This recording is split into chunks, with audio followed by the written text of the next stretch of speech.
And we are live. EB's Marathon, episode 16. And it's crazy, as we just said, like, that's 4 months worth of episodes, man. Back it's before crazy. transplant. Yeah, it's crazy. Yeah, back before transplant. And I'm not even going to lie to you, like, since you've been home, I've lost count of what day are you at post-transplant now? I actually had lost count too, because I was counting them down when we was, trying to come home. But it was, I actually had to go to Jacksonville this morning for appointments. It was day 108. 108. Damn. Yeah. Okay. So at 108, how were the appointments today, and then how are you, currently feeling?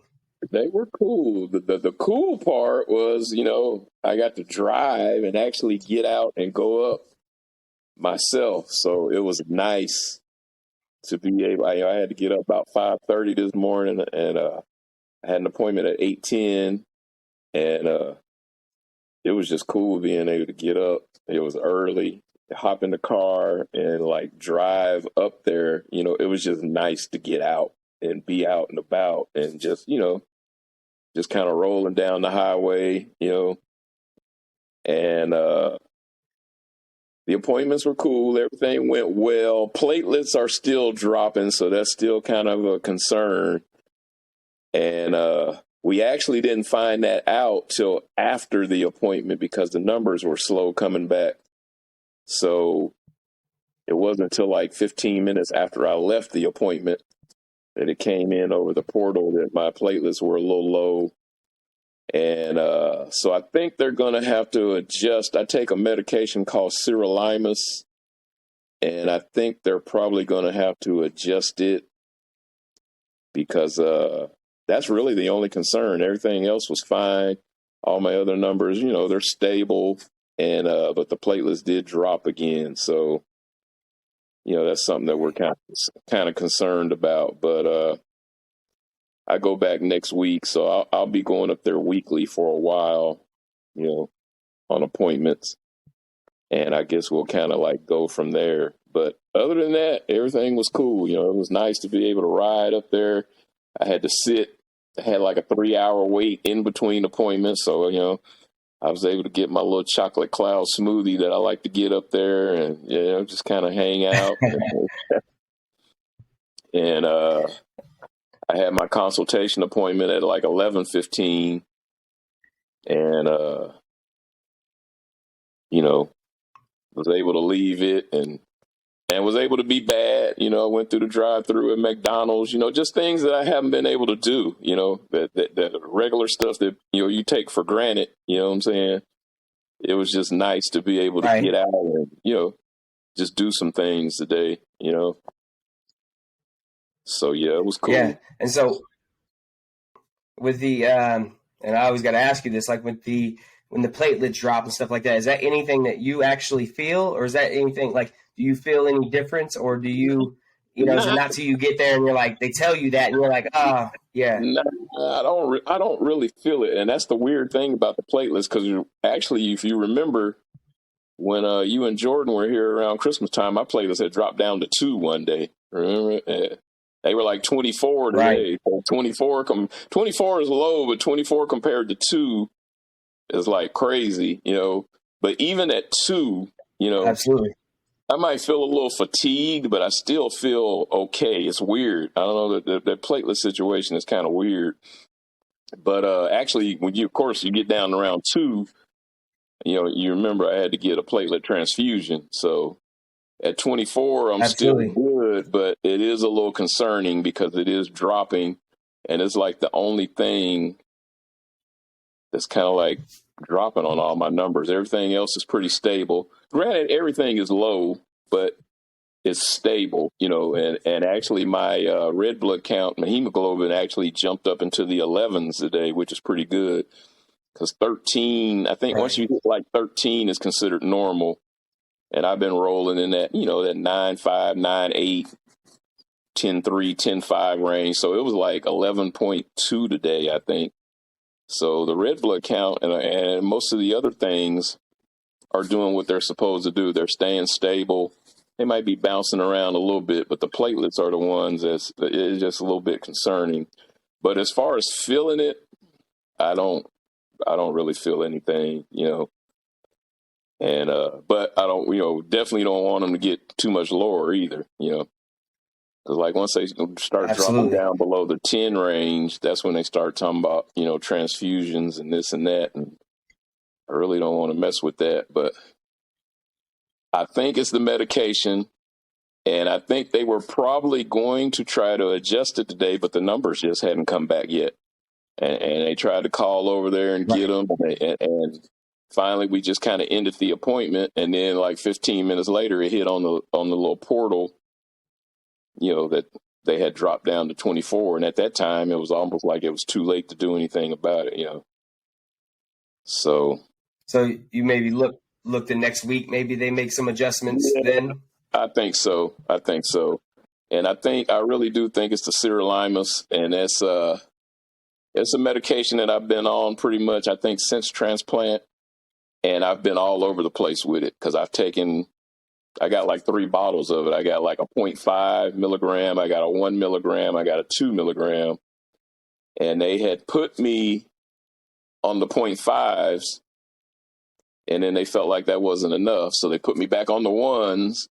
And now it might be time for me to go back to the 0.5s, the ones, because my sirolimus level is actually a little high right now. So, but yeah, the results just didn't get in time today for us to even discuss whether or not they wanted, to drop me down back to the 0.5s or, what they wanted to do. So. And what exactly is to the best of your knowledge, is the sirolimus, or if I'm even saying that correctly? You know what? That's a good question. And, of all the things that I have looked up, that's like one of them that I haven't really paid that much attention to. And it's probably one that I really need to be paying attention to, because it is the one that they usually point to the most, as far as affecting the platelet levels. And it's one of those things where, I've taken so many medicines that, I really haven't looked at all of them, because there was a time early on in transplant where I was popping like 18 pills just in the morning to get the day started. Right. So, and of course, that's probably like cut in half now. I'm still taking quite a bit of stuff, but it has something to do with the transplant. I'm not even going to really try to explain it because I really don't know, but it's definitely something that I've been on since transplant, and and they've been slowly, like I say, taking me off of some of this stuff, because I was on a medicine called Ercil, and they took me off of it, and I actually noticed that I started feeling better just in the last week. They took me off of that, last week when they allowed me to go home. Right. And I've noticed that I've definitely felt a little better since I got off of it. And I think it was causing some of my stomach problems, So, yeah, it got me on so much stuff, man. It's crazy. So Ercil, Randy, one of my brother, one of my best friends in the world. Yeah. He's a nurse practitioner at the Cleveland Clinic, and he's listening right now. He said the sirolimus is a medicine that holds the bone marrow graft cells together. He said adjust it weekly according to its level in your bloodstream. Right. So okay, thank you, Randy, that makes for sense. that makes explanation. Sense. Yeah, tell Randy appreciate it. Yeah, thank you, Randy, for that explanation. Yeah, that's why I've been all funny. over He the said place. sorry afterwards. Yeah. And actually, he said sorry, something that I should have known. Help himself. Yeah, I should have known that. That's probably something. But and like I said, I've looked up so much stuff, and when you asked me that, I was like, you know what? I've never really checked into the sirolimus. I've looked into all kind of stuff. I've done so much reading and research on all the shit. Yeah. And that's the one that I, kind of been slipping on. So, but yeah, they kind of think that's coinciding with my platelet levels. So yeah. Yeah. So Yeah, that's what he said. They adjusted weekly according to your level. So, right, no, Randy, you're not a know-it-all, bro. That's what you do, man. So yeah, we love the knowledge. yeah. So feel free to We always need put you. We that out need there, people like man. you, Randy. Yeah, we need people like you spreading Hell that yeah, we information. do. Yes, we do, in a major way. Stefan sends his love. Eula Strong sends her love. So God bless you, Mr. Ercil. What's up, Prayers for everybody? continuous healing and strength. Yeah, much love to Randy everybody. said, "You strong, man. You got this." Yeah, Yep, cousin Taylor said continued prayers. Lots of appreciate it. love out there, Appreciate it, Taylor. per usual. Um, yeah, so obviously, like outside of the blood platelets, everything else is good. You still look good, you sound good, you got your energy, Yeah. and obviously that's dope. So what else? What do you got going on? Like in the immediate future, what do you what you been up to? Really just kind of chilling. That's why I said it was good to kind of like get out of the house today. It was just nice to be out, you know what I'm saying? And Right. driving my car and on the highway, it was just cool to just get out and ride today, and like I said, hit the drive through Right. McDonald's, ate bad, just some of those things that you just want to do in life, and after being kind of like laid up and not really being able to drive, not really being able to do anything, it was just nice to get out today. I even dipped in Target real quick, grabbed a few things, got up out of there, because I have to be careful where I go, and I have to make sure I keep some space between myself, because it was weird, because it's like I went in there and it's like you looking at everybody as kind of like a potential threat. And I know that sounds crazy, but that's kind of how it is, and that's why I kind of have to be careful where I go, who I hang out with, and as much as I want to just sit down and chop it up with people, and it's just not the greatest idea right now, Right. So it's still kind of an isolation. It's kind of a, what I'm saying? It's kind of that's where the mental starts to wear on you, because you really do want to just sit down and just hang out with people and just have a great time. And it's just not the wisest thing to do, you know what I'm saying? Unless we're going to be outside and we're going to be spread out, you know what I'm saying? So it's kind of tough. The mental part, the physical part is kind of like gotten better. The mental part, like I said, kind of the isolation, being away from people, and it makes it kind of tough, Right. But me, I like to act the fool. I want, and that's why I want to be cutting up, and you want to clown. Right. Yeah. Yeah.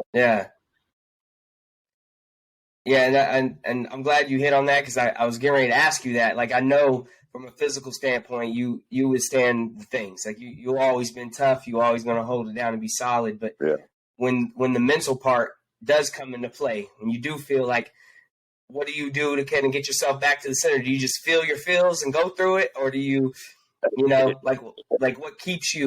It's a little bit of everything. Like you say, I feel my feels and kind of just go through it, because sometimes you just got to be mentally tough. You just got to deal with it, Sometimes it might be the music, you know what I'm saying? Put some music on. It might be, shoot somebody a text, get a conversation going with somebody or whatever, Right. And because that's really about all I can do, it's not like I can just step out and I'm finna ride by the crib or whatever. Just can't do that. So it's a combination of things. It's a combination of things, but it was cool today. Like I said, it was really cool to be able to just get out. And even though I was kind of like by myself, just riding down that highway and, with the music going, and it was just nice to be out. I didn't have to rely on Melanie taking me, she's gone back to work, and it was just kind of cool to be able to do something for myself, you know what I'm saying? For myself, kind of by myself, Absolutely. And, just kind of get out of the house. So, it was a good day. I enjoyed it. Yeah. And I'm kind of already looking forward to next Thursday. What were you bumping? You know me, I'm all over the place. Yeah. Little Young Thug, little Right. Drake, little yeah. Right. You know, a little West Coast action on the way back. You know, Cube and Dre and all them, Snoop. You Right. know? So yeah, Absolutely. but yeah, it was nice. It was nice. So we got more people showing love, man. Randy said, he said you can always call him. So I don't know if I already gave you his number, but I'm definitely gonna shoot you his number. He said anytime you have any questions about any of your stuff or whatever, you want another opinion of it, he can always provide that for you. Okay, cool. Again, he is that's his shit. That's what he does. Right. My homie Mike from Grambling, he said keep fighting. The homie Jay Stokes from the military, he said showing love from Germany. Appreciate Nora Harper said looking good. Ercil, glad you're home. Thank you, Nora. And Randy said he's still hood. Always. He's talking about he's bumping some Young Thug and stuff. Yeah, always. Trying to catch that Rico. Yeah, shit. Trying to catch that Rico. Oh man. Oh, Blake DiCarlo. He also sent love as well. Yeah. So man, my favorite thing about having these little weekly check-ins with you, man, is always like it usually just happens very organically, and I know I'm putting you on the spot, but your memory, for people that don't know, you have a fucking memory like an elephant, and I love that because there's a lot of shit that I just don't, and I'm a younger mind, but I don't remember a lot of shit, but you always can go back, and you always have so many stories. You got a good story for us today? Anything entertaining? Anything comes to mind? I don't know. Anything you'd like to share? Man. Yeah, he put me on the spot. I know I put you on the spot. You know what, man? It's funny you said that because there was an old there's a Facebook post from about 4 years ago came up in my memories today, and it was Melanie getting her classroom ready for school. I think it was 4 years ago today, and me and Birch was up there at the school helping her getting her class set. And I don't know, you might remember this, where we took the picture like we were students, me and my pops. And I had my hand up, Birch had his hand up, and I was just looking at that picture today, and it just kind of, you just get sentimental. You know, my parents are getting old, and I was thinking about Birch, and I was just, that's my dad, for people who don't know. And I was just thinking about them old days when I was young, and he used to wear them sneakers. He had some sneakers. They were called YBAs. And they basically were like a knockoff YMCA type of sneaker, a little canvas sneaker. And he used to wear them with them long ass dress socks. And I'm sure it's a lot of older cats my age or whatever. They pops probably used to run around like that. But he was like, young, he was like probably late 20s or whatever, running around in these YBAs and these long dress socks on. And I don't know why that just popped in my mind, but it's just one of those memories. And I remember I used to clown talking about them YBAs you got on, and he'd be talking about them jumpers and shit that he hit, knowing damn well he ain't hitting no jumper. But yeah, I don't know. It just kind of had me thinking about my pops today, when I saw that picture, and just some of the memories that we had, or I had, growing up with him. But them long dress socks and them sneakers and them and everybody back then was rocking them John Stockton, Karl Malone shorts, you know what I'm saying? And right. Always with a fresh ride, though. One of them definite old player type moves, you know what I'm saying? Big old afro, long dress socks, little cheap ass tennis shoes on, and them shorts. And you couldn't tell him shit, The boys rocking them. They call them hoochie daddies. Yeah. Couldn't tell him shit. That's called hoochie daddy shorts. That's what he's rocking. Yeah.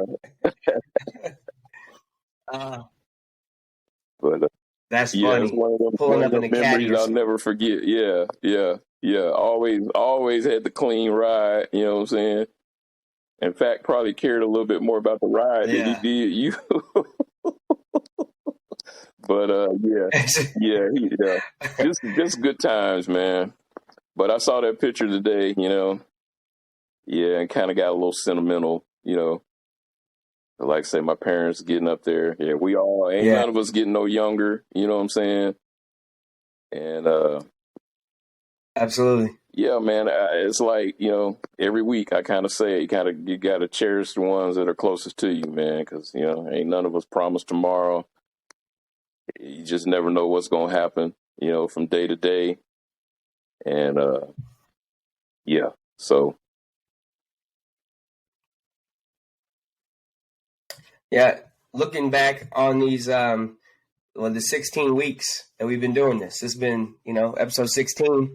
And again, we've only missed 1 week in there. There was 1 week in there where I can't remember what it was. I feel like we just both had stuff going on or yeah, I don't something. remember what happened either. Um, I don't remember what it was either, because there was even some times where you were weak and your energy wasn't there, and we still recorded. So I don't think it was anything like that. I think it was just 1 week, something had both coming up. But in these 16 weeks, what do you like looking back on it? It's obviously flown by in some ways, but I mean, in other ways, maybe it's been slower to you. What is through this process? What's the biggest thing that I don't know, the greatest lesson I guess that maybe you've learned um, during this time, or what's your favorite memory just so far? Just I don't know. It's tough, man.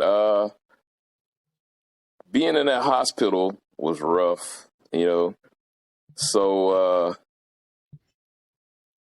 Right. actually, it probably was the day that I left the hospital, and that was kind of like a milestone to me. And I remember telling you, I rang the little bell or whatever, was leukemia free, but I felt like trash. Yeah, you know what I'm saying? But I didn't want to tell nobody because Yes. I didn't want nobody talking about, well, maybe you need to stay in the hospital a little longer. You know what I'm saying? So I put on a good face, toughed it out, smiled, rang the little bell, but I did not feel good at all. But I was just so ready to get out of that hospital, man, and just make it to the Gabriel house. I didn't even know what it was going to be like. I had never been there before.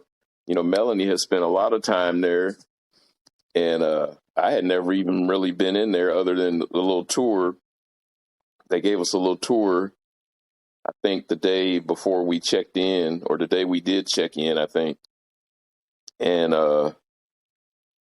Right. but yeah, just getting out of that hospital, man. That hospital is no place to be, you know. And it's and I know people are doing their jobs and they're in and out, and you got so many different nurses, and they all kind of got a different approach. Some want to be the doctor, and it's like, look, you're not the doctor. I appreciate what you're trying to do, and then you got others that are, they're just kind of like all over the place. And I know it's got to be a tough job. And then you got people like me, I'm probably a tough patient, but yeah, just getting out of that hospital, man. Being that hospital is like depressing, And I went, 44 days back in September, the last 9 days, or basically the last actually like 2 weeks in September, and pretty much the whole month of October when I first got treated. And then, of course, I had to go back every month for the chemo. So I went in November for chemo for, a week, went in December, January, February. But yeah, when I went in for that transplant, and that was like another 25 days or so.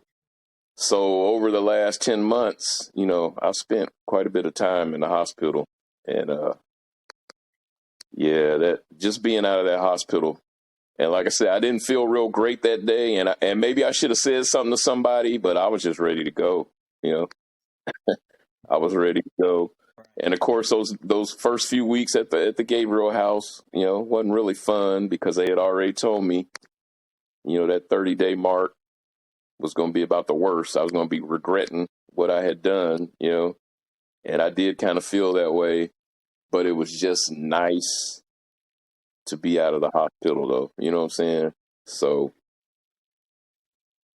that's probably my biggest takeaway is that, I know they have to do what they have to do, but that hospital, man, I know they're trying to give life, but I actually, almost make, take life, because it kind of just zaps you, no rest, and, people just in and out, and, the food is just not good. And so, yeah, getting out of that hospital was a biggie.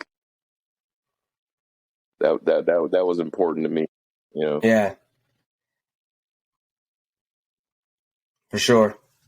Yeah, it's one of those things, like, as we've talked about this, everything we realize, like, with medicine, right? There's a lot of this stuff that's like, it's just educated Mm-hmm. guesses, there's no blueprint to any of this. It's like everybody's just doing their best, and that's why they tell you, get second and third opinions on things, because everybody reacts differently. You think about like an illness like COVID, right? It gets introduced to the ecosystem, and everybody responds to it differently. For somebody, it's one thing. For some, it's a cold or a flu like, and then for somebody else, it's potentially life threatening. And I don't think people understand, for the healthcare workers, man, it's got to be definitely stressful and taxing on Right. them, and then it's equally stressful and taxing on the patient. So, yeah, I mean, the best thing you can do is try to do whatever they can to get you out of there as soon as they can, Yeah. But obviously you don't ever want to rush anything either. So, Right. I don't know. It's, I hate that position, obviously, that you're in, but again, seeing you do and how you've been and your demeanor and everything through all this, man, I say it every week, but it's like, it's so fucking admirable, because so many people in life, it'd just be why me, why me, why me. And then, it's like, where does that get you in the end? We're all going to go through what we go through. And it's not about what you're going through, but how you handle it, as you're going through it, and what you can show and teach people, the next person who might go through the same thing you're going through, you give them that strength and you give them that hope, so, and I think you do that week in and week out. Kind of my biggest thing. Just hearing you talk about it and you being very honest. That was kind of my biggest thing is it was like you said, it's kind of like once you get diagnosed, you got two ways you can go. You can be bitter and angry about it, or you can, all right, let's go ahead and bounce back from this. Let's kick this ass, and let's kick this thing's ass. And that's basically kind of what my doctor said, right from the beginning. When I had when I got diagnosed and actually got up to Mayo, and the leader of my team, my leukemia team, he, like I say, Middle Eastern dude, straightforward. And when we had our first consultation, he looked me in the eye and he was like, okay, this is going to be the treatment plan.